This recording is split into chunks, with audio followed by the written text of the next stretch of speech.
Los lemas, amigos, se fijan cada 3 años. Este lema de este año fue fijado primero en el Consejo Ejecutivo de Bakú, en Azerbaiyán, el 18 de junio de 2019, y luego fue ratificado en la Asamblea General el 10 de septiembre del mismo año en San Petersburgo, en Rusia. ¿Por qué destaco ese punto? Destaco ese punto porque obviamente cuando se acordó el lema nadie se imaginaba ni remotamente lo que iba a suceder y por tanto el lema quizá no es muy oportuno. El turismo rural es algo fundamental, sobre todo para el continente americano. Funciona muy bien en Europa, pero este año toca hablar de muchas otras cosas. Toca hablar de cómo el turismo reacciona ante la situación pandémica mundial que tenemos. Además, la vida, que está llena de ironías, determinó lo que les voy a leer ahora. En esa misma asamblea se acordaron los 2 días mundiales. El del 18 es totalmente lógico y correcto. El turismo y la transformación digital. El del 19, que también era lógico y correcto, ha aparecido una terrible ironía. El lema fue turismo y empleo, un futuro mejor para todos. En este momento no es así, pero seguro que lo será. El lema del 2021 aún no se determinó en la Asamblea y aún no está fijado ni establecido. Por tanto, partiendo de este punto, la idea de la conferencia es dividirla en 2. La primera parte, hablar de turismo rural, tal como se solicitó y tal como es el lema de esta celebración. Turismo rural en la tierra y en especial en México y en el continente americano, ya que la sede mundial este año es precisamente, como también recordó mi admirado Miguel, es Mercosur, un grupo de países, no un país o una ciudad como venía siendo habitual. Siguiente, por favor. Gracias. Vamos a empezar poniendo unos ejemplos de qué es o cómo se comporta el turismo rural en diferentes partes del mundo. Un pequeño ejemplo muy rápido en cada continente para luego entrar a cómo debería ser, cómo es o cómo debería ser el turismo rural en México y en América. Siguiente, por favor. Hay muchas formas de turismo rural, muchísimas. Hay tantas que, por más que se alargara esta conferencia, no podríamos enumerarlas todas, porque al fin y al cabo turismo rural es realizar actividades, es una actividad, no una visita. Tenemos en pantalla el Year of Manor, una instalación de turismo rural, de clarísimo turismo rural, aunque parezca de mucho lujo, en África. Es una instalación creada por un matrimonio, Jack y Betty Leslie Melville. Eran unos enamorados de las jirafas y descubrieron que la jirafa Rothschild, la que tienen ustedes en pantalla, estaba en extinción. Como su capacidad económica era considerable, compraron un inmenso terreno a 1 hora aproximadamente de Nairobi y allí construyeron el Manor y se lo dieron a las jirafas. Las jirafas huérfanas van ahí son cuidadas y crecen, y de verdad que la jirafa es un animal sumamente cariñoso.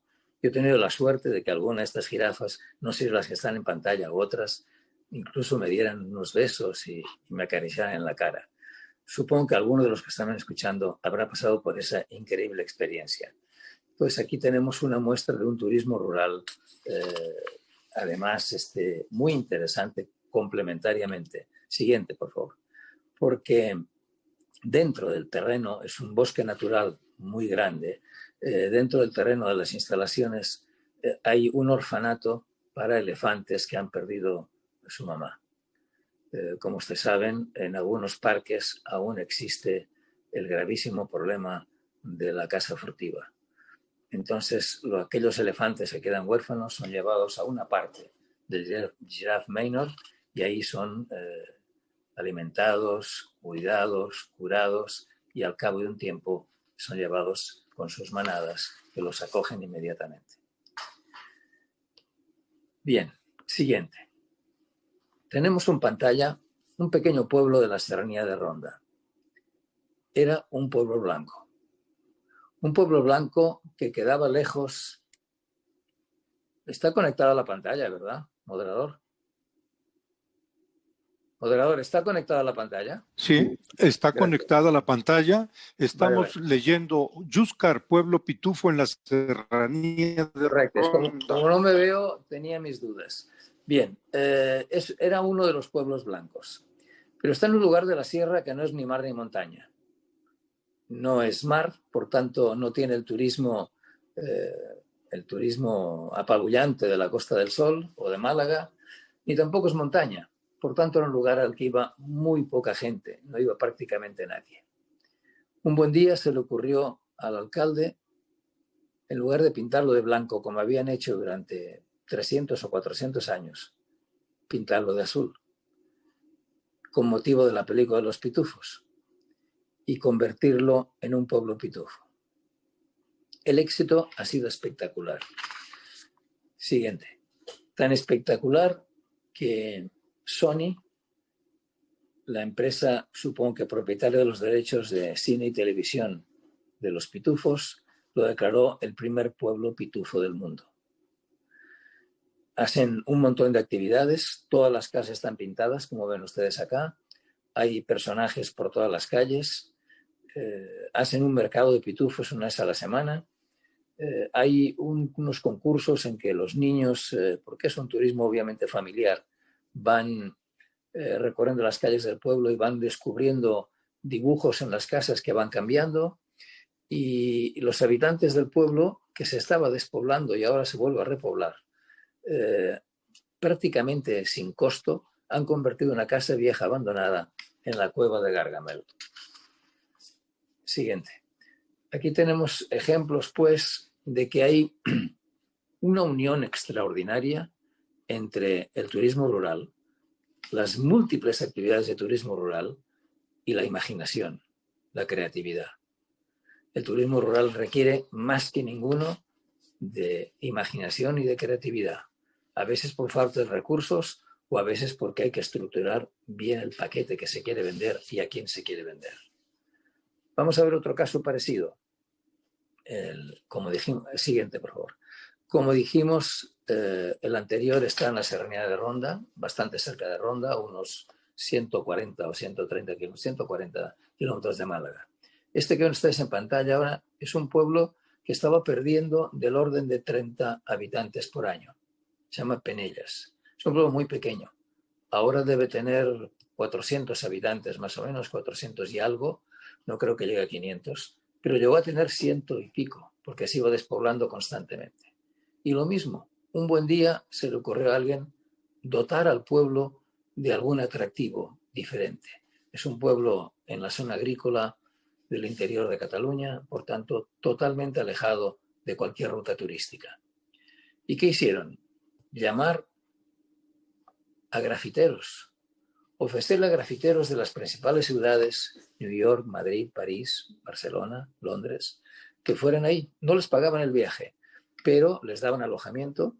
Los pocos habitantes que daban en el pueblo ofrecieron sus casas para los grafiteros y solo les ponían una condición, que los grafitis no fueran ni de religión ni de política, y si podía ser que fueran algo relacionado con la población y su entorno. El resultado ha sido espectacular. Algunos de esos grafiteros incluso se han quedado a vivir ahí. Y en este momento un pueblo que nunca recibía a nadie está recibiendo cerca de 400.000 personas al año. Siguiente. Esta imagen es de un señor del pueblo que creo que cumplió 99 años el año pasado o que es un hombre muy querido, muy bonachón, y su imagen ha dado la vuelta al mundo, este graffiti. Siguiente. Eso no es nuevo en la historia del turismo rural. Tienen en pantalla Oberammergau. Oberammergau es un pequeño pueblo donde se celebra cada 10 años la Pasión. Es un pueblo sumamente religioso del sur de Baviera, en el valle de Garmisch-Partenkirchen, y tiene reproducidas en las fachadas de prácticamente el 100% de sus casas o motivos religiosos o sobre todo cuentos. Ahí está desde Pedro y el Lobo, Hansel y Gretel, todos los cuentos que conocemos y que nos han contado de niño y que nosotros hemos contado los niños están reproducidos en las fachadas de Bambergau. Y eso le ha dado a Bambergau evidentemente un éxito incuestionable. Siguiente. Tengo que hacer referencia forzada a un comentario, un histórico, acertado y exacto comentario que hizo Miguel. Y no es peloteo, ¿eh? Es Miguel Torruco, lo quiero muchísimo, pero no es peloteo. Dijo la verdad absoluta. Y la verdad absoluta es que el turismo, al terminar la Primera Guerra Mundial, era un turismo de cercanías, un turismo de proximidad. La gente se trasladaba o pasar el verano a un sitio con una temperatura mejor que la urbe de la ciudad donde vivía, o a ir a pequeños pueblos. No les llamaban turistas, les llamaban visitantes. En algunos pueblos del sur de Europa, por ejemplo, España, Portugal, Italia, llamaban la colonia, porque llega la colonia del verano. ¿Quién nos iba a decir? Eso pasó, señores, después de la gripe española, la famosa gripe española que ahora tanta gente recuerda, y terminada la Primera Guerra Mundial. ¿Quién nos iba a decir? ¿Quién se podía imaginar que exactamente 100 años después volveríamos a buscar turismo de proximidad? El turismo rural, el turismo cercano, se convertiría, aquel que lleva 2 horas, 3 horas de carro, se convertiría de nuevo en el destino, y no de unos cuantos países de la Europa que había estado en guerra, sino de toda la humanidad. Por tanto, mis felicitaciones a Miguel por haber acertado en esa consideración. Siguiente. Tienen ustedes en pantalla una de las 1000 definiciones que hay de turismo rural. En realidad, turismo rural es desde agroturismo, enoturismo, hay lo que ustedes quieran. Incluso bautizos de mar, de submarinismo, lo podríamos considerar turismo rural. Pesca en el mar, pesca en tierra, cualquier actividad que suponga convivir con la naturaleza o quien trabaja en la naturaleza, lo podemos considerar, lo debemos de considerar turismo rural. Y por eso he empezado con 2 ejemplos muy claros, que son las jirafas y el pueblo de los pitufos. A veces quizá es más fácil decir lo que no es turismo rural que lo que es turismo rural. Y México, que es el líder indiscutible del mundo en el turismo cultura-natura, el turismo que sustituyó al turismo de playa y al turismo low cost, también es líder de turismo rural. Y también debe serlo. Y también lo va a ser. ¿Hay algún otro país en el mundo que tenga más de 50.000 zonas arqueológicas? Y saben ustedes que en este momento, con los problemas que ha habido en las becas Erasmus, un 15% de los estudiantes de Erasmus hacen turismo de ecoarqueología. ¿Se imaginan? Erasmus o estudiantes de China, de Rusia, de Estados Unidos, de Canadá, de Europa, viniendo a México a trabajar o ayudarnos en ir revisando zonas arqueológicas que en este momento están guardadas, bien guardadas por el INAH, y que no se las acabarán en 2 siglos. Siguiente. Turismo rural es aquel turismo que permite vivir en algunos momentos del año la naturaleza en su plena intensidad. La naturaleza, afortunadamente, no siempre es igual en todas partes. Va cambiando. México es un país que tiene muy marcadas las 4 estaciones, pero hay otros países que aún los tienen más marcados. Y la agricultura va siguiendo la evolución de las estaciones del año. México, además, tiene marcados 2 equinoccios únicos en la Tierra, el de primavera y el de otoño. Por cierto, ¿qué habrá pensado el dios Kukulcán de ver el paisaje humano tan cambiado? ¿Qué habrá pasado pensado cuando vino en marzo y regresó esta semana y vio que no había nadie?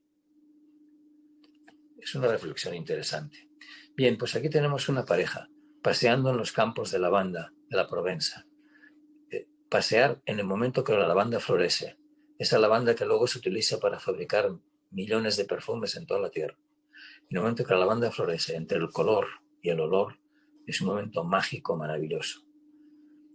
Esta foto está tomada desde una casa, desde el balcón de una casa que está detrás. Lástima que la foto no recoge la casa, donde vivió Picasso los últimos 22 años de su vida. Se llama Vallauris, en la Provenza.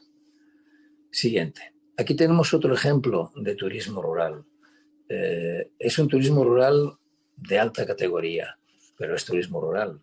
Es el agroturismo en la Toscana. Cultivar jitomates en la Toscana. Hacer actividades de enoturismo en la Toscana. Es algo que no se olvida nunca.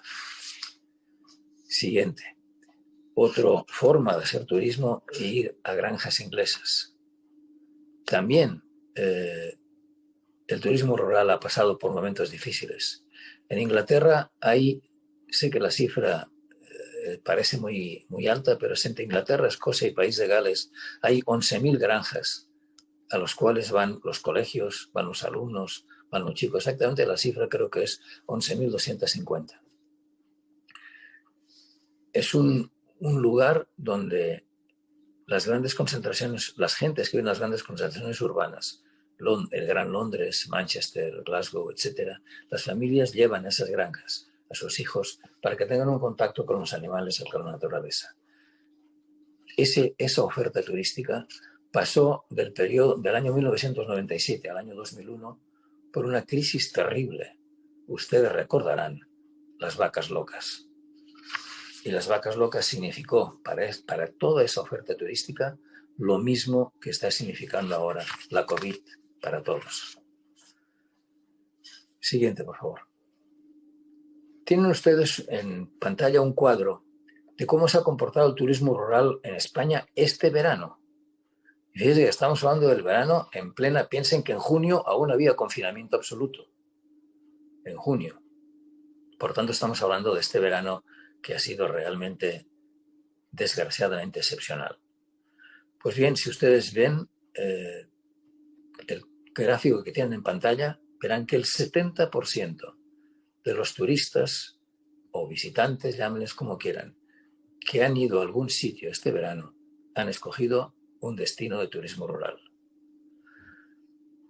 No tengo las cifras exactas de Francia y de Italia, pero sé, porque he hablado con amigos y colegas, que están muy cercanas las cifras. En Italia incluso creo que nos superan. Creo que en Italia llegaron casi al 80%. Y en Francia están más o menos en 2/3 partes, del orden de un 66%. O sea, vean el éxito del turismo rural este verano en Europa. Otro ejemplo y adelante. Otro ejemplo y otro éxito, adelante por favor.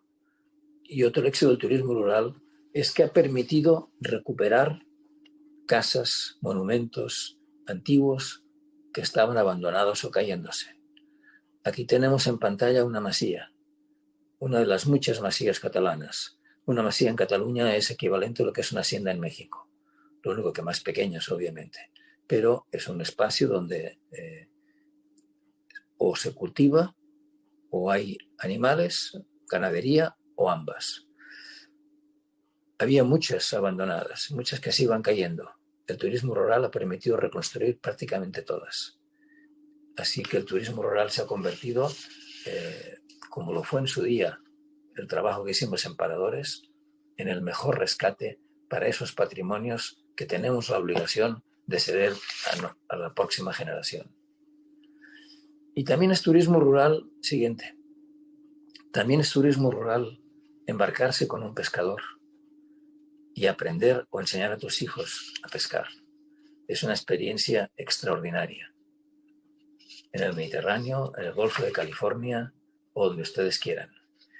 Y ya que estamos en un tema de agua, también es turismo rural tomar una pequeña embarcación en la que uno vive y recorrer Europa de canal en canal. Hay el canal de Midi, en el sur de Francia, que va pasando por todos los castillos más famosos de Francia.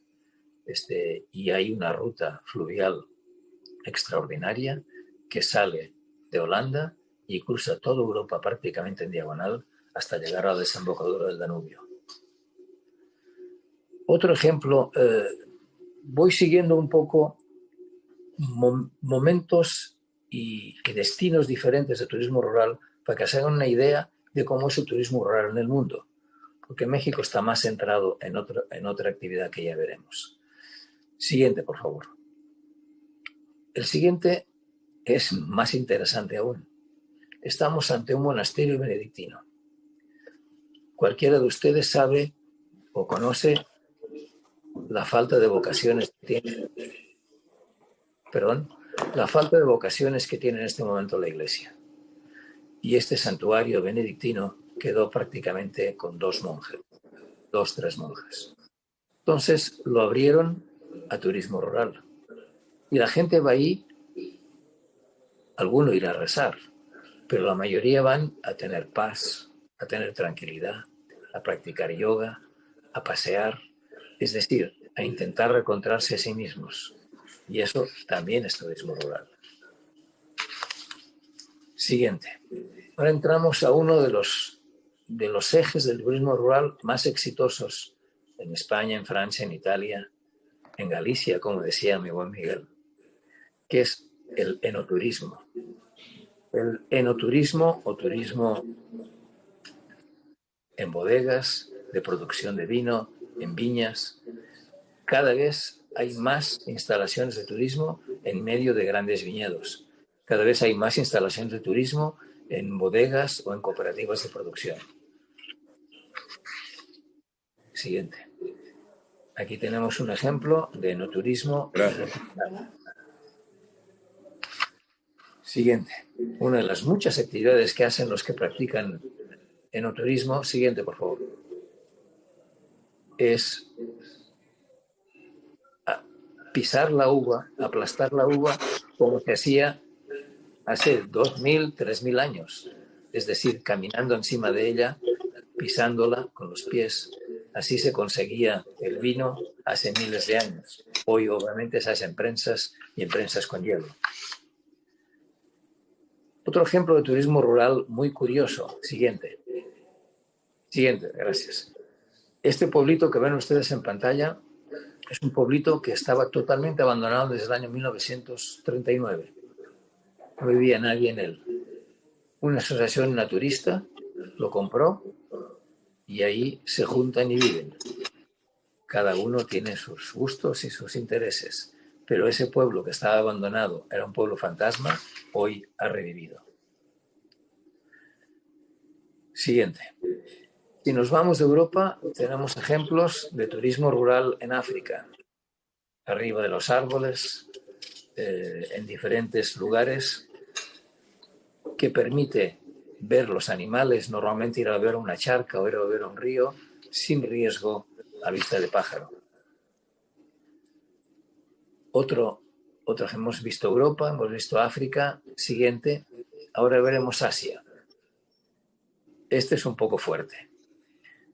Es una casa, una construcción de turismo rural que se alquila a los turistas, especialmente australianos que van ahí. La tribu se llama los Korowais. Es en Papúa, la Papúa Nueva Guinea, en la parte oeste de Papúa. Las casas se construyen a 35 metros de altura. Y esa tribu se trata de la última tribu conocida que practicó el canibalismo. Viven hoy del turismo rural, de enseñar sus costumbres menos esa, y sobre todo de enseñar el conocimiento de la selva y la aventura en la selva. Se han occidentalizado totalmente, han cambiado sus costumbres y aceptan visitantes con una hospitalidad realmente exquisita. Pero lo más complicado es que los protegen de un grupo numeroso de Korowais que no aceptaron la occidentalización y siguen manteniendo costumbres ancestrales. Ahí hay una fuerte discusión entre los antropólogos. Unos dicen que el grupo que no aceptó son 400 y otros dicen que son 4.000.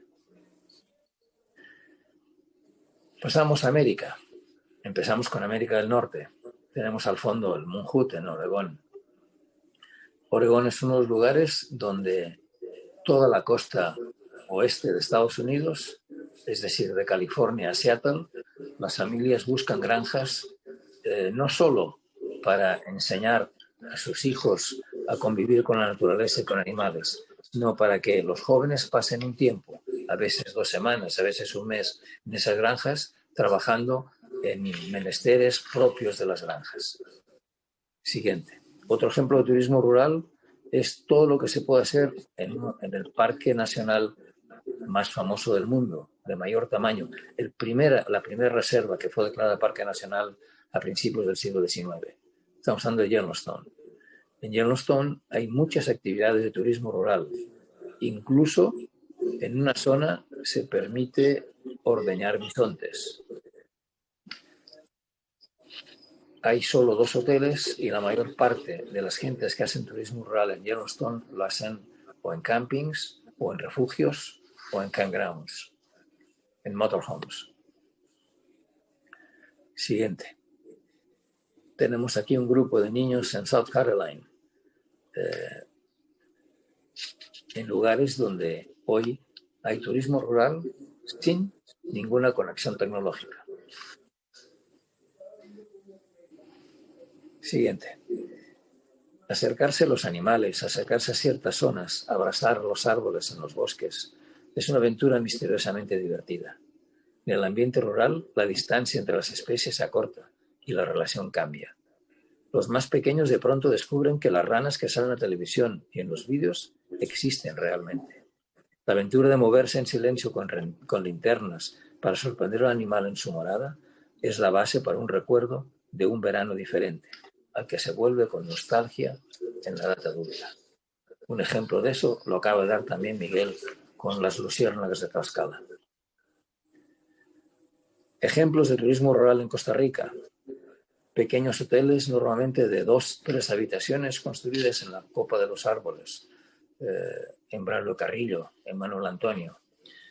En Braulio Carrillo, por ejemplo, desde esas habitaciones, son 3, construidas en la copa de los árboles, ustedes ven, por favor, quieren avanzar, ustedes ven en la mañana centenares de mariposas azules volando debajo de la casa en el árbol. También es increíble ver el comportamiento de los pájaros y las aves al amanecer.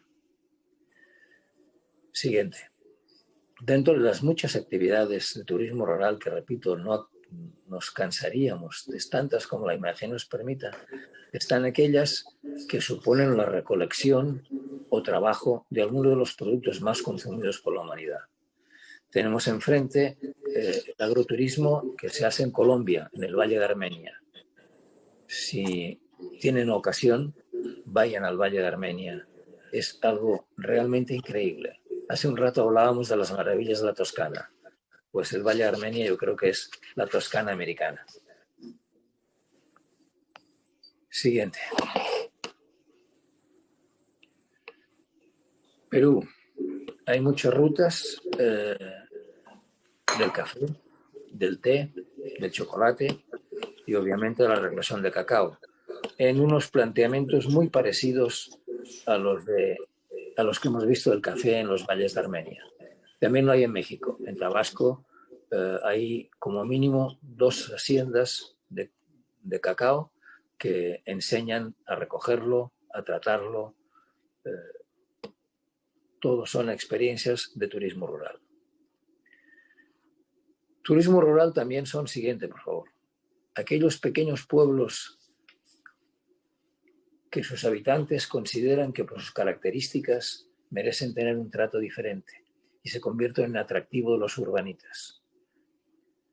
En Colombia hay una organización que se llaman Pueblos Patrimonio.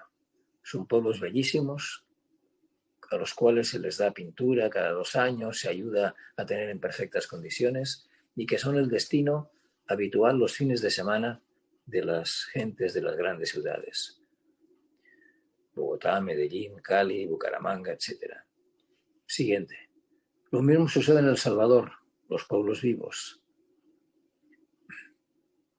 Tenemos que decir con cierto orgullo que tanto los pueblos patrimonio de Colombia como los pueblos vivos de El Salvador son posteriores, siguiente, a los pueblos mágicos de México. México, una vez más, fue líder con el tema de los pueblos mágicos. Perdón, se me fue la pantalla. Ya. Y fue copiado luego por diferentes países latinoamericanos, especialmente los que mejor organizado lo tienen es Colombia y El Salvador. En El Salvador, el que entonces era secretario de Turismo, que repitió con 2 presidentes, Napoleón Duarte, vino a México y visitó un montón de pueblos mágicos, Zacatán de las Manzanas, muchos, incluso fue a la Garganta del Cobre a visitar. Y lo copió, muy bien copiado, lo organizó perfectamente. Los pueblos mágicos en México son indiscutiblemente un turismo rural. Esa es una discusión que ya he tenido otras veces. La tuve en Querétaro cuando el tianguis o reunión de pueblos mágicos hace unos 4 o 5 años, y la he tenido otras veces. Hay gente que considera que por ser pequeñas urbes, pequeños pueblos o ciudades de tipo pequeño, eso no es turismo rural. Perdónenme, el ir a un pueblo mágico, personalmente, puedo estar equivocado, pero personalmente lo considero turismo rural. Por ejemplo, en Tasco, ir a la mina, ir a una mina o ver a los artesanos trabajando es turismo rural. En la Peña del Bernal es turismo rural, y así podríamos poner muchos ejemplos. Bien. Siguiente, por favor. Tenemos 3 pueblos mágicos en pantalla. El primero, vayan pasándolos. El primero es Tasco, el segundo el Peña del Bernal, el tercero Socolco. Gracias. Siguiente. Pero, y ahí es donde cambia todo. Ahí es donde el turismo rural cambia de una manera radical y se transforma en otra cosa. En el artículo 2 de nuestra querida Constitución, de nuestra Carta Magna. México se define como un Estado pluricultural. Y eso le otorga a México una diferencia extraordinaria, a México y obviamente a muchos otros países de Latinoamérica, Perú, Colombia, Brasil, Bolivia, básicamente estos 5, Belice. Le otorga un hecho diferencial extraordinario, porque entonces el turismo rural se transforma de una manera mágica en turismo comunitario. Y el turismo rural se transforma en algo que de ninguna de las maneras podemos obviar. Amigos, la vida y el trabajar en 4 continentes me ha enseñado que el hombre en general, aunque sea oculto y honrado, cuando desconoce algo, lo margina. Tenemos un miedo ancestral a no actuar cuando desconocemos algo. Y eso, sin querer ahora, queriendo hace unos siglos, nos ha llevado a la marginación de los originarios o de los nativos de este continente. Aún ahora, mientras estoy hablando, hay algunos que siguen. La palabra marginado es muy duro, pero siguen siendo tratados de una forma diferente. El turismo rural transformado en turismo comunitario es la gran solución. De verdad que cuando veo todo lo que están haciendo muchos secretarios de turismo en Yucatán, en Chiapas, en Zacatecas, que incluso han organizado un concurso, en Michoacán, cuando veo lo que están haciendo para desarrollar más y más productos de turismo rural, veo que México está enfrente de la mejor oportunidad de su vida. Desarrollar un turismo rural comunitario sin alterar la vida de aquellas comunidades que lo necesitan y que pueden vivir de ello de una forma mucho mejor y hacer que sus hijos vivan de ello. Pero es que lo más importante no es eso. Lo más importante, ¿saben lo que podemos aprender de ellos?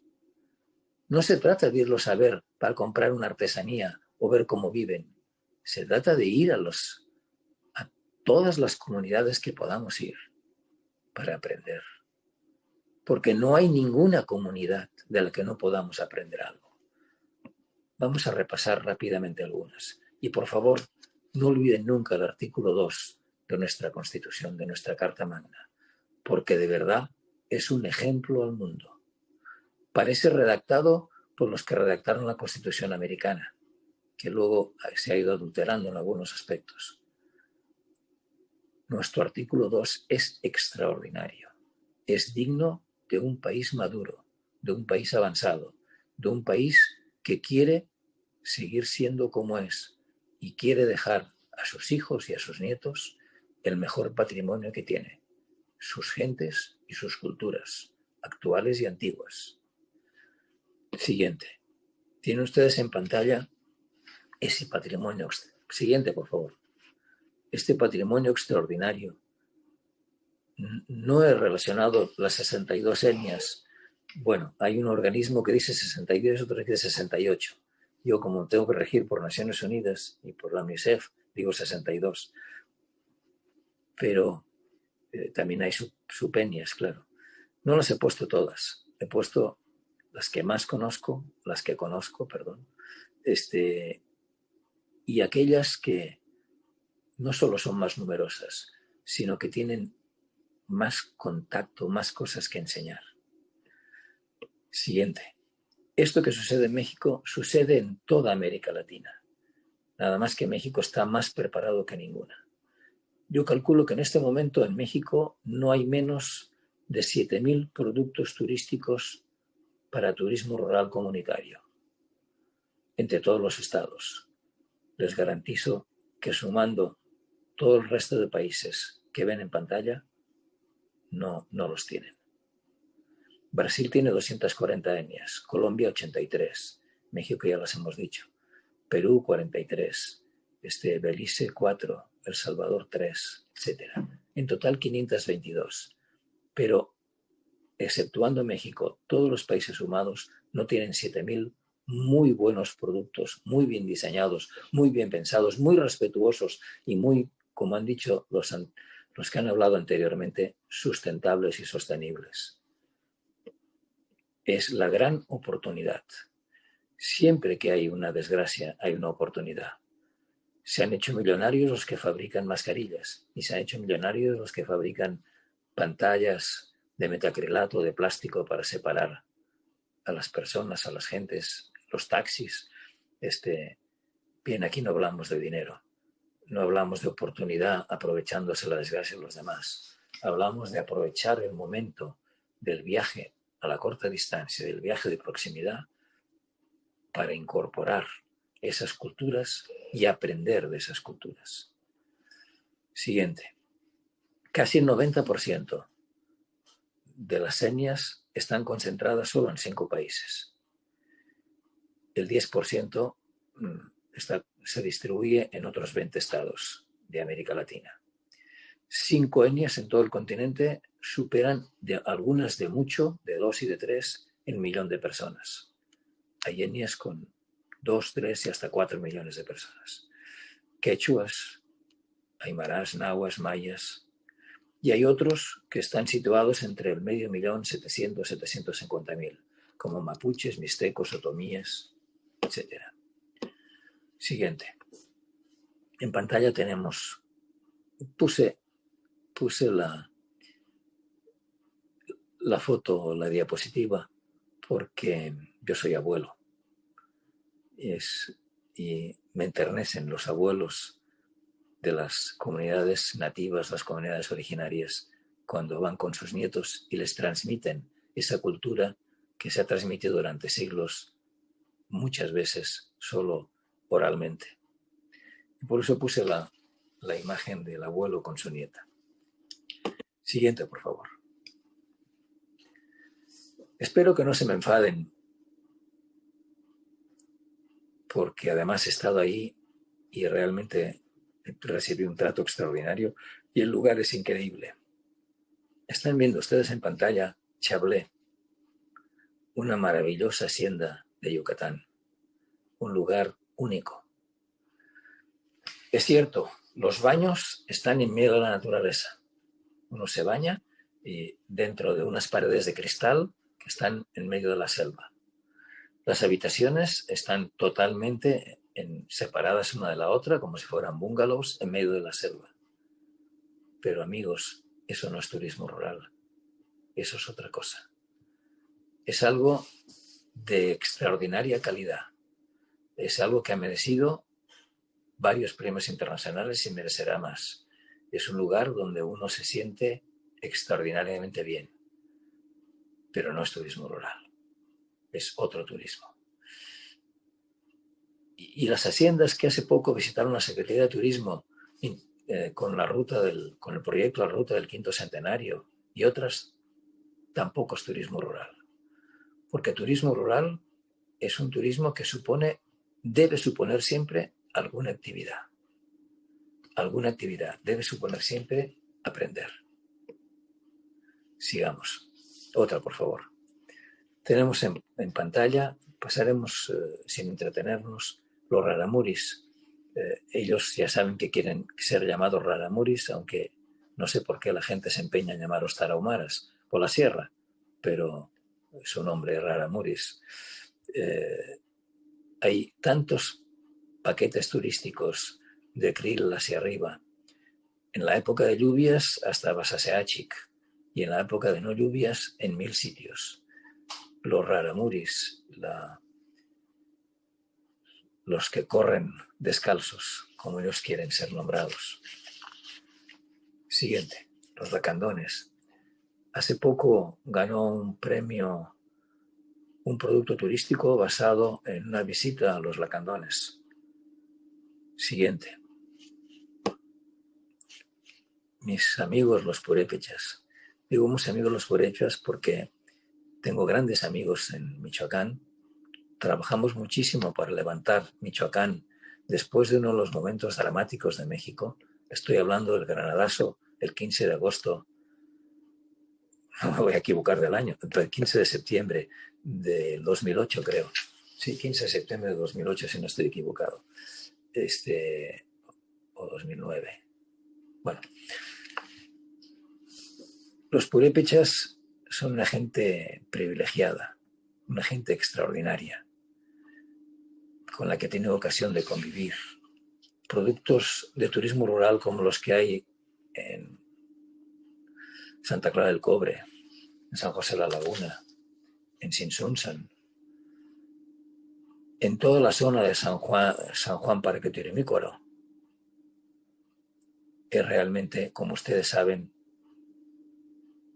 algo increíble. Tan increíble que la primera película que hizo Disney se llamó Los Tres Caballeros y 22 minutos de la película suceden encima del lago Pátzcuaro, si la recuerdan ustedes. Aunque no sé por qué no han vuelto a proyectar esa película.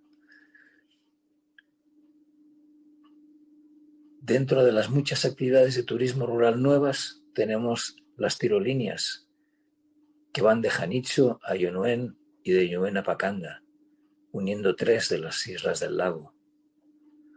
Pero sobre todo me quiero parar un momento en algo que siempre lo he pensado y mucha gente me lo ha discutido.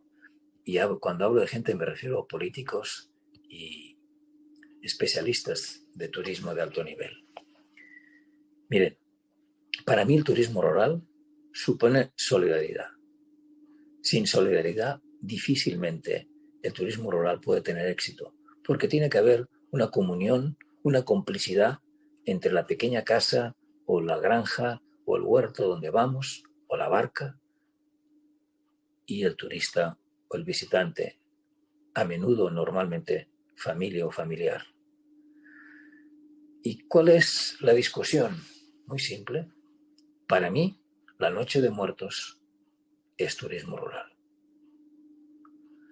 ¿Por qué? Porque es el acto más solidario que un ser humano yo he visto hacer. Iguazio, por ejemplo, o Sinsunsan. Iguazio es un pueblo pequeño, con un cementerio pequeño, de un pueblo pequeño.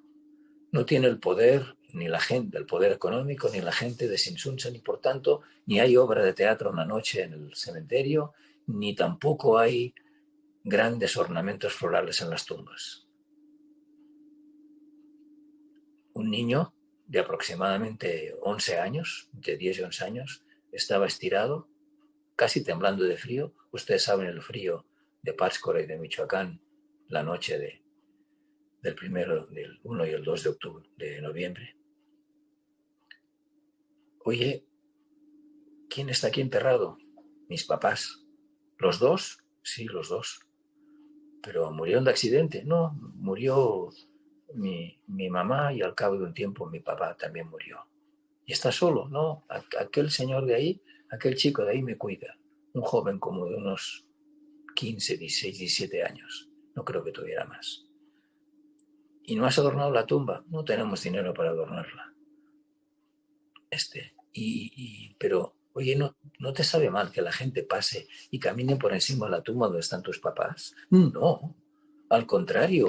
Usted sabe lo bueno que es para nosotros, para nuestra comunidad, para nuestra etnia, compartir nuestros ancestros con otras personas, compartir nuestros antepasados con otras personas. Como les dije antes, siempre aprendemos de cualquier etnia. Y ese niño me enseñó a mí que aquel que es capaz de compartir su padre, su madre, sus antepasados con otros que muchas veces ni conoce, está realizando el mayor acto de solidaridad que un ser humano pueda hacer. Siguiente. Eso es lo que les contaba de San Juan de Paracutirimícora, ese lugar increíble. En algunas veces, en alguna reseña de algún producto, de algún paquete turístico, he leído el lugar tétrico. ¿Cómo que tétrico? Si la lava se paró 1 metro antes del altar. ¿Cómo que tétrico? Bueno, no me hagan enojar. Seguimos, el siguiente. Los chamulas. Siguiente. Supongo que algunos de ustedes conocerán todo el proyecto de la Fundación Aldea Maya. Es realmente interesante. Siguiente. Estamos en la aldea de San Marcelino, un lugar de turismo rural y étnico donde sus visitantes aprenden, por ejemplo, a hacer tortillas de todos los colores y muchísimas otras cosas. Siguiente. Cabañas ecoturísticas de Ekbalam, en Temozón, Yucatán, uno de los mejores centros de hospitalidad maya. Siguiente. Algo realmente increíble, que curiosamente es poco conocido en México. Y es, México tiene, no hay ningún otro lugar en el mundo, ningún otro que tenga el binomio cultura-natura como lo tiene México. Ningún otro, porque ningún otro tiene más de 50.000 zonas arqueológicas y ningún otro tiene centenares de millones de mariposas monarca, las ballenas grises a parir en Baja California, los flamingos, los pelícanos, etcétera, etcétera, etcétera. Y esto que tienen en pantalla. Curiosamente es poco conocido que hay una abeja en unos poblados mayas que no tiene aguijón, que puede usted poner la mano para sacar la miel y no le pasa nada, al contrario, siente las mismas cosquillitas que le da la monarca cuando llega la primera oleada en octubre y usted se para quieto en el bosque y deja que las monarcas cubran su cuerpo.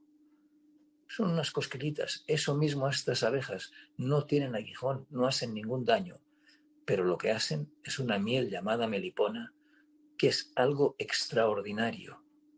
Cómprenla antes de que los alemanes la hayan comprado toda porque les encanta. Es es realmente una miel diferente, hecha por una abeja diferente, una abeja maya mexicana. Siguiente, por favor. Lo que ven en pantalla se llama Experiencia Mayan y hace un recorrido por 5 poblados de difícil acceso si no vas en este tipo de vehículos. Siguiente, un tour que se ha organizado muy respetuoso con el medio ambiente para recorrer varios cenotes. En pantalla tenemos el de Sasil-Tunic. No sé si puedo decirlo o era un secreto. Si es un secreto, pido disculpas a Michel Friedman y a Carlos Ávila, pero sé que mi admirado y extraordinario ingeniero Quintana Pali, fundador de Xcaret, está preparando un parque extraordinario en el inframundo de Yucatán. Siguiente.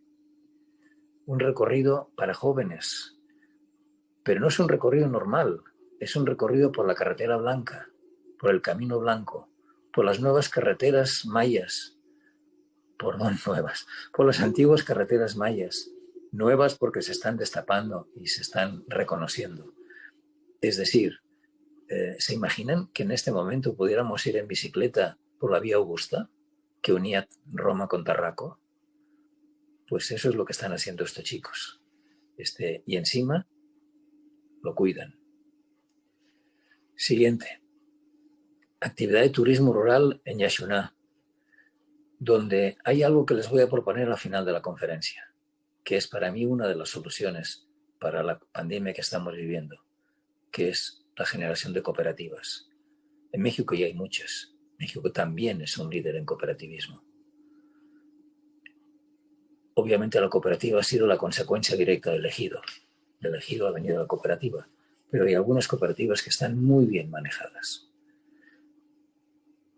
En Yaxuná hay de todo. Hay una cooperativa que hace hamacas, las vende, incluso las exporta. Hay un banco de semillas que se entregan sin costo a cultivadores que han tenido problemas, muchos de la mayoría de la misma etnia. Cenotes, museo, múltiples, muchas actividades y todas de participación. Siguiente. Este lo puse porque otro de los lugares que es rey en actividades de turismo rural es Chiapas y Oaxaca. Y como ya no me daba tiempo de poner más cosas de Chiapas y Oaxaca, puse el que yo considero que es el pájaro más bello que existe en la tierra. La guacamaya del Cañón de Samino en Oaxaca. Ya sé que el quetzal se lleva la fama,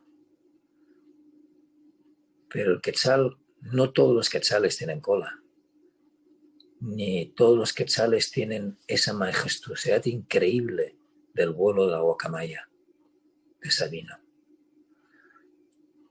He tenido ocasión de estar y de ver los cóndores. Son impresionantes, pero de impresión a belleza hay mucha diferencia. El censontle es un pájaro que su belleza está en su actitud y en su canto. Por eso la canción de Guadalupe Trigo, mi ciudad de Chinampa en un lago escondido, es censontle el que busca donde hacer nido. Pero ninguno de ellos, ninguno se equipara con la majestuosidad, con el tamaño, con las alas extendidas, con esos colores azul y rojo. Será que me gusta mucho porque soy del Barça. Extraordinarios colores azul y rojo. Cuídenlo. Es uno de los grandes patrimonios de México y quedan pocos. Viven dentro de unos volcanes apagados para protegerse de los depredadores en el Cañón de Sabino, en Oaxaca. Siguiente. Otro ejemplo de turismo rural que alguien podría decir que es urbano, pero no es así. No estoy seguro, tenía que haber mirado la fecha, pero no lo miré.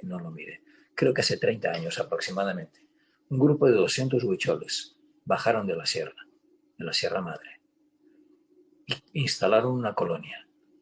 Se llama Sitacua. Vayan, por favor. Vean cómo hacen las artesanías. Trabajen las artesanías con ellos, se lo permitirán. Vean cómo preparan su comida y qué comidas. Compartirán con ustedes esa comida.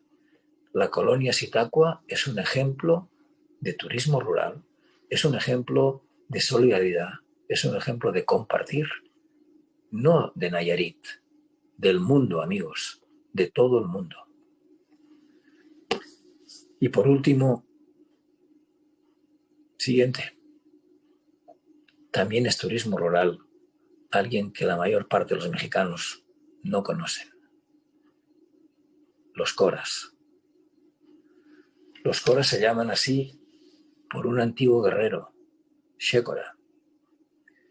Y por Xécora les quedó el nombre de coras. Los coras en el Nayar, en Jesús María, en Santa Teresa, tienen y mantienen costumbres y tradiciones que acuerden, alguien recordará eso que voy a decir ahora.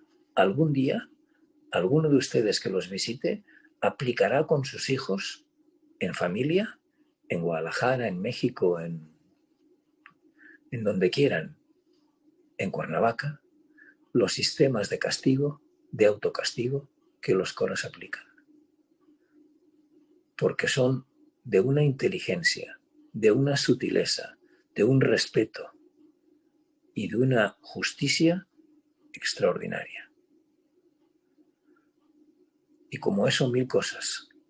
Ven como siempre tenemos que aprender algo de todas esas etnias y comunidades que afortunadamente son la parte importantísima de nuestro querido México. Siguiente. Les dije al principio que esta conferencia tenía dos partes. Una parte dedicada al turismo rural y por consecuencia al turismo comunitario rural, y una segunda parte porque no podemos mirar a otro lado y obviar lo que está sucediendo hoy en la Tierra. Lo que sucede hoy en la Tierra es muy grave. Hasta Kukulcán opina así.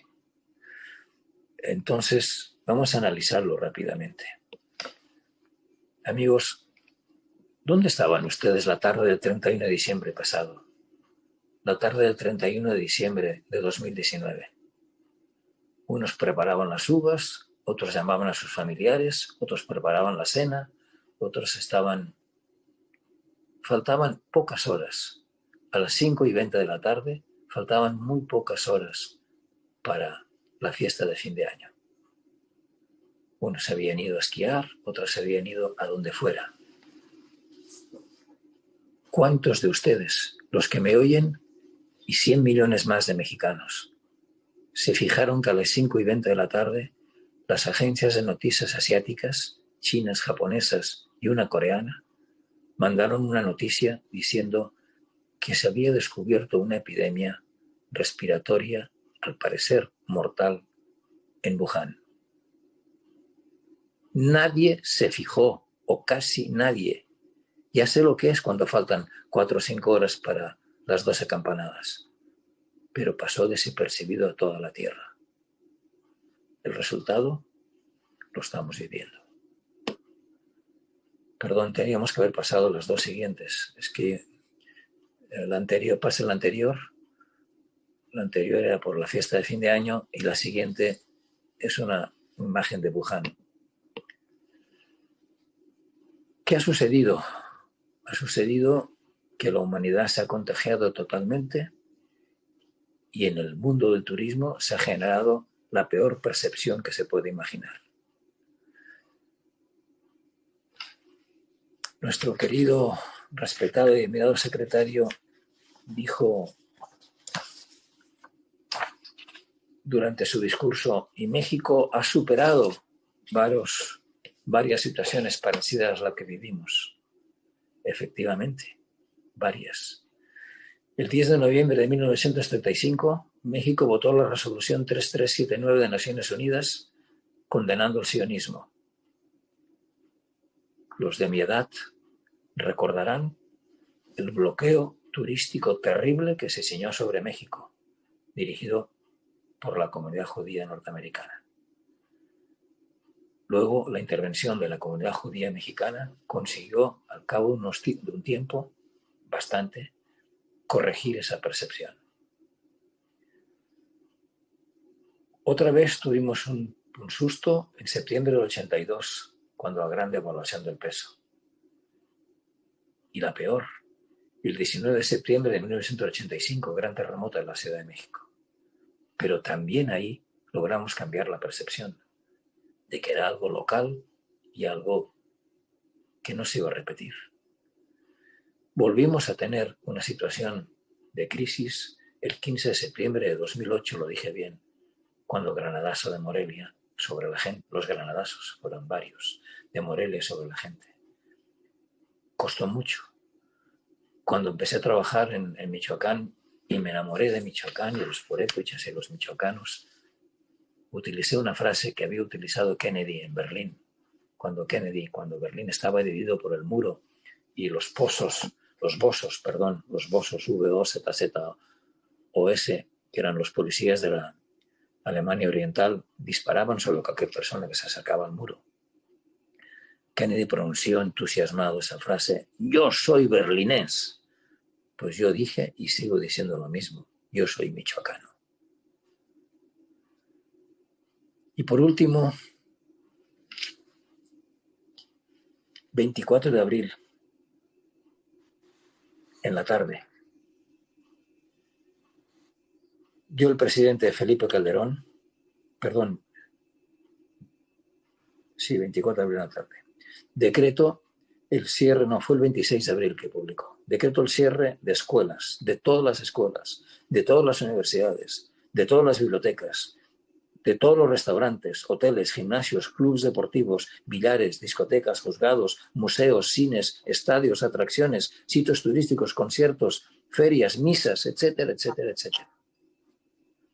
Estamos hablando de la declaración oficial de la pandemia conocida como influenza H1N1. Desgraciadamente conocida primero como gripe mexicana. Eso comportó, precisamente la OMT ahí tuvo un papel fundamental en pelearse con la Organización Mundial de la Salud y exigir que nunca más sucediera lo que sucediera, se diera un nombre de un país o de un lugar a una epidemia. Ahora le llamamos COVID-19, no le llamamos epidemia china. Si es que empezó en China, en Wuhan. Miren, señores, la siguiente, por favor. Tienen un pequeño collage en pantalla de los estudios hechos por la OMT, los estudios en España, y un ejemplo de los estudios en cualquier país latinoamericano, en este caso es el de Ecuador. A fines del siglo XX, en los 90, se puso de moda hacer planes al 2020. El 2020 sonaba bonito, 2020, era un momento mágico, un momento como una especie de parteaguas. Y casi todas las naciones de la Tierra hicieron estudios de planeación a 2020, de infraestructuras, de educación, pero sobre todo, en turismo. No creo que haya ningún país de América, de Europa, que no haya hecho estudios al 2020. Se gastaron miles de millones y se imprimieron miles de páginas. Y yo me atrevo a hacer una pregunta que sé que me va a generar muchos enemigos. Pero la pregunta es clara y dura. ¿En algún sitio de todos esos trabajos hay una sola línea, una sola palabra que diga, ojo, en el 2020 puede haber una pandemia? Si somos capaces de generar algoritmos que determinan cualquier cosa, la velocidad del neutrón en descomposición o en rotura, ¿cómo es posible que no hayamos podido prever esto? Porque permítame decirles que la Tierra nos había avisado. 97 al 2000, las vacas locas. Luego, la gripe aviar y la gripe porcina. Luego, el síndrome de inmunodeficiencia respiratoria en el 2005 y el 2008 la influenza o H1N1. La Tierra nos había avisado, amigos, y no aprendimos. Espero que ahora sí aprendamos. Siguiente, por favor. Ya se está haciendo muy tarde, no les leo esto, como supongo que lo subirán, no habrá copia. Es una definición de lo que estamos hablando por el Dalai Lama, por Barack Obama, etc. Siguiente, por favor.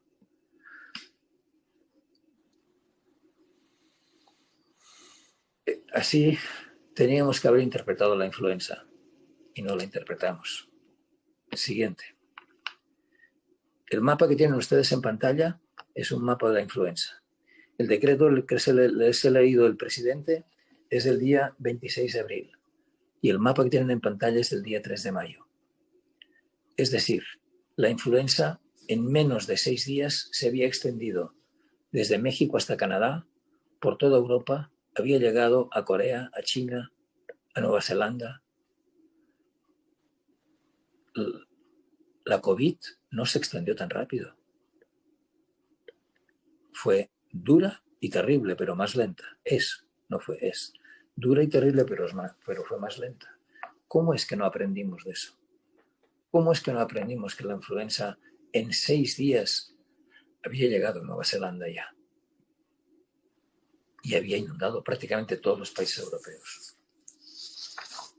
Estados Unidos, Canadá, etc. Siguiente. El momento que estamos viviendo es muy duro. Este cuadro, que lo utilicé para una conferencia, es del día 8 de junio.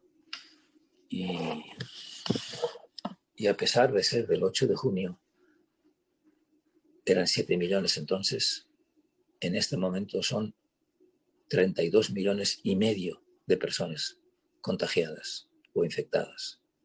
Es decir, en menos de 3 meses hemos pasado de 7 millones a 32 y medio. Y supongo que hoy o mañana, máximo el lunes, superaremos el 1.000.000 de muertos. El otro día leía que Estados Unidos en las 3 últimas guerras, Corea, Vietnam y la guerra del Golfo, ha tenido menos muertos que en la COVID. Siguiente. Miren, esto que les voy a contar ahora es un pequeño ejemplo de qué hizo la humanidad en una circunstancia parecida y qué creo que se puede hacer ahora. Porque evidentemente solo saldremos de esta situación con solidaridad, reinventando la solidaridad. Esto que ven ustedes en pantalla es una población de la Provenza, Aigues Mortes. El nombre es catalán porque antes en esta zona se hablaba el oc y el catalán. El pequeño río que ven es un canal del Ródano. Por este canal subía un pilot. Ese pilot venía procedente de un puerto inglés, cercano a Londres, al que había llegado una goleta de Estados Unidos que traía vides, entre otras cosas. En él venía un señor que se llamaba Gelli, primo hermano de un campesino de Pujol, un pueblecito más al norte, pueblecito de occitano, un poco más al norte, que se habían puesto de acuerdo con un pariente de ellos y compraron vides americanas que producían 2 veces, exactamente 2.2 veces, daban un rendimiento 2.2 veces del que daban las vides europeas. El señor Gelli venía feliz con sus vides. Las había descargado de la goleta que lo trajo de Estados Unidos a Inglaterra, las había cambiado de pilot y un pilot pequeño de 2 velas normales y una latina remontaba el Ródano. Estamos hablando del año 1863. Llegaron a Pujol, incluso hicieron una pequeña fiesta los habitantes de Pujol, pueblo de 300 habitantes, y sembraron esas vides americanas. Nadie, amigos míos, nadie imaginó que estaban sembrando la muerte. La muerte y la despoblación. Esas vides traían un gusano conocido como la filoxera. Una larva conocida como la filoxera. El vino, amigos míos, para creyentes y para no creyentes, el vino es algo importantísimo en la historia de la humanidad. El primer milagro de Jesús es la conversión de agua en vino. La Santa Cena se brindó con vino. Y cada misa, en cada momento, en cada lugar de la tierra, los creyentes, los católicos y los ortodoxos recuerdan el cuerpo de Jesús bebiendo vino. La filoxera se extendió a una velocidad terrible como la COVID. No atacaba a las personas, pero mataba las vidas.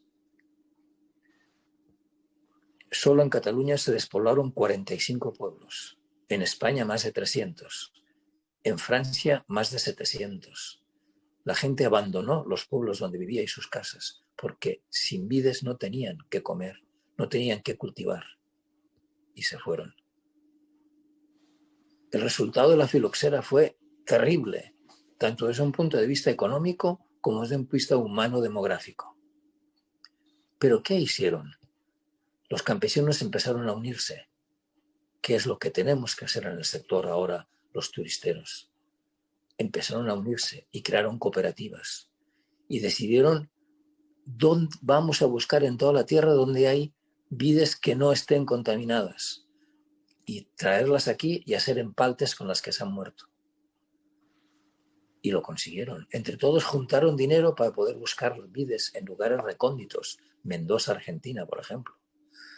Las trajeron, hicieron los empaltes, crearon cooperativas para poder subsistir, se apoyaban unos a otros económicamente. Y no solo eso, sino que decidieron que individualmente yo no pondré el precio, individualmente yo no diré a quién vendo, lo diremos todos juntos en la cooperativa. Y esas cooperativas hicieron que más de 1000 pueblos se repoblaran en Europa, entre Italia, Francia, España, etcétera, Portugal. Y que el vino se salvara y siga siendo hoy algo extraordinario. Siguiente, tenemos. Este es un pequeño ejemplo de las cooperativas que se construyeron a fines del siglo XIX. Algunas a principios del siglo XX, pero la mayoría fueron a fines del siglo XIX. Y derrotaron la filoxera. Como nosotros, el turismo y México, derrotaremos la COVID. Siguiente.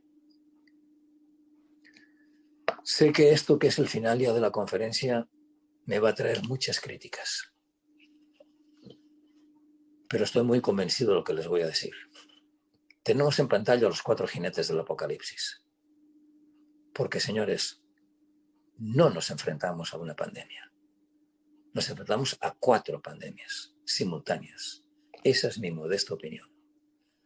Y no es la primera vez que lo digo. Siguiente. Y no soy el único que piensa así. En el reciente discurso, no alcanzo a leer la letra pequeña. Aquí lo tengo. La actual autoridad máxima de la Unión Europea, Ursula von der Leyen, acaba de pronunciar el discurso sobre el estado de la Unión Europea hace apenas unos días, ante todos los eurodiputados. El discurso es largo, le resumo 2 pequeños párrafos. La crisis creada por la pandemia, ante la situación por la pandemia del coronavirus y la situación económica que supone, solo se resuelve con la unidad entre los miembros del bloque europeo, manteniendo el Estado de Derecho, efectuando la transición ecológica y manteniendo las relaciones económicas derivadas del bloque europeo con absoluta solidaridad. Debemos de fortalecer la unidad tras el paso de la pandemia y sus consecuencias. Europa debe ser más resiliente que nunca en materia de salud, de cambio climático, repito, de cambio climático, de economía y de derechos humanos, repito, de derechos humanos. Transición ecológica, derechos humanos, inversión en tecnología, puntos fijos de la agenda de la Unión Europea. Ursula von der Leyen, presidenta jefe de la Comisión de la Unión Europea. Por tanto, no soy el único que opina así. Siguiente. Primera pandemia, la sanitaria, COVID-19. esta imagen hiere. Esto, señores, es el salón principal donde iba a celebrarse el Tianguis 2020 en Mérida, convertido en hospital de campaña. Siguiente. Segunda pandemia, la crisis económica mundial derivada de la situación y de la suspensión de actividades y la desaparición repentina de 1.500 millones de turistas. Siguiente. La situación del turismo en el mundo, las líneas aéreas quebradas, los hoteles cerrados. Siguiente. Siguiente, por favor. La pérdida de empleos. Naciones Unidas y la Organización Internacional del Trabajo consideran que en este momento ya se han perdido 400 millones de empleos, la mayoría del sector turismo. Siguiente. Tercera pandemia, el calentamiento global, el cambio climático, la contaminación. Señores, cuando mis hijas eran muy pequeñas, yo iba todos los veranos a California. La recorríamos en motorhome. Yo no recuerdo ningún incendio como los de estos últimos años. Nunca. No sé si son provocados o no, pero no recuerdo esos incendios, como tampoco los de Yellowstone, como tampoco los de la Amazonía. El que en este momento tengamos un problema de sobrevivir personal y económicamente por la COVID no quiere decir que olvidemos la tercera pandemia. Está aquí y no podemos olvidarla ni marginarla. Es el calentamiento, el cambio climático, la contaminación. Siguiente, por favor. Siguiente, por favor. Y por último, la cuarta pandemia es la drástica disminución de los conceptos democráticos y de la propia democracia en muchos países y zonas de la Tierra. Y eso ustedes lo ven en la televisión, en las noticias y lo sienten. En América, en Asia, en Europa, en África. Hay una disminución enorme de los conceptos democráticos de los derechos del hombre en los últimos 10 o 15 años. 10 años, sobre todo. Siguiente. Pero México, amigos, tiene la vacuna para cada una de esas pandemias. Y se lo voy a demostrar en los 2 minutos que quedan antes de que me corten la señal. México tiene la vacuna para cada una de esas pandemias. Antes he ido de arriba abajo. COVID, crisis económica, cambio climático y calentamiento global. Y por último, derechos humanos y disminución de la democracia. Ahora vamos al revés. Siguiente. Empezamos por la devaluación de la democracia. México tiene 2 vacunas maravillosas. La primera es del presidente Benito Juárez. Por cierto, antes que repasábamos los indígenas, mucha gente no sabe fuera de México, y debería saberlo, que era zapoteco. Era un indígena zapoteco. Y sería muy bueno que eso fuera de México se conociera. Bien, esa frase maravillosa, digna de cualquier creyente religioso, digna del mejor santo padre, digna de quien ustedes quieran. El respeto al derecho ajeno es la paz. Es que ni Confucio fue capaz de algo así. El respeto al derecho ajeno es la paz. Segunda vacuna que tiene México para sustentar la democracia. Aquí tenemos al presidente Madero entrando y creando algo que 100 años después, un siglo después, se mantiene, más de un siglo después, perdón, mucho más de un siglo después, se mantiene perfecto y incólume. Sufragio efectivo, no reelección. Por tanto, México está vacunado en contra de la disminución de la democracia. Siguiente. La pandemia del medio ambiente, calentamiento global. ¿Cuál es la solución de México? El criterio, el sentimiento, la responsabilidad de la juventud mexicana. He hablado con muchos jóvenes y todos se sienten seguidores de Goethe, de la niña sueca.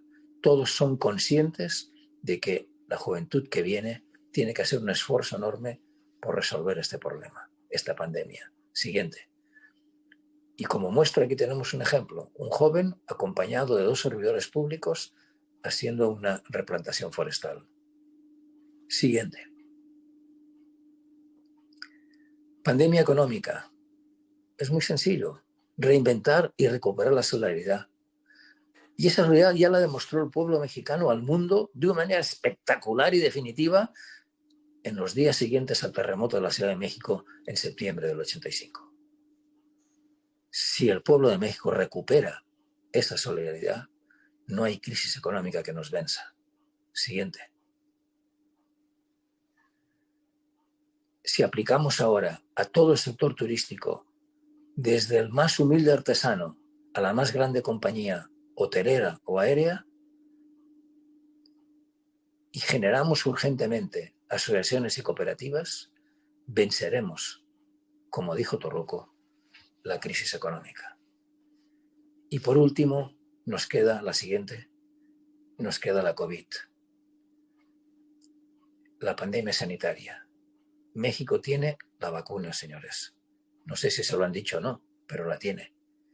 Porque para vencer el miedo, para que el turista se sienta protegido y tranquilo que es, y tranquilo, ¿qué tiene México? Siguiente. El más alto concepto que conozco en la tierra de hospitalidad. Un altísimo concepto de hospitalidad del mexicano y su alegre y proactiva actitud social. Cuando uno ríe, cuando uno está con su familia, cuando uno está con sus amigos, el miedo desaparece. Siguiente. Sí hay que pedir a los países que hagan cosas. Por ejemplo, es momento de que todo el tema de las visas se dulcifique. Siguiente.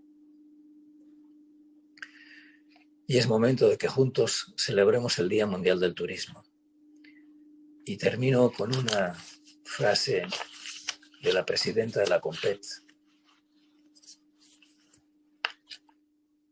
El turismo rural en México nos obliga a voltear y retomar lo nuestro, nuestras comunidades, nuestra esencia de origen, de raíz y de progreso, y preservar en todo el mundo el patrimonio cultural y natural de toda la tierra, y también el histórico, gastronómico y humano, impulsando la recuperación a través y con las comunidades rurales. María Carmen Morfín Herrera, presidenta de CONPET. Muchas gracias, señores. Que tengan un excelente día del turismo. Tiene ahora el uso de la palabra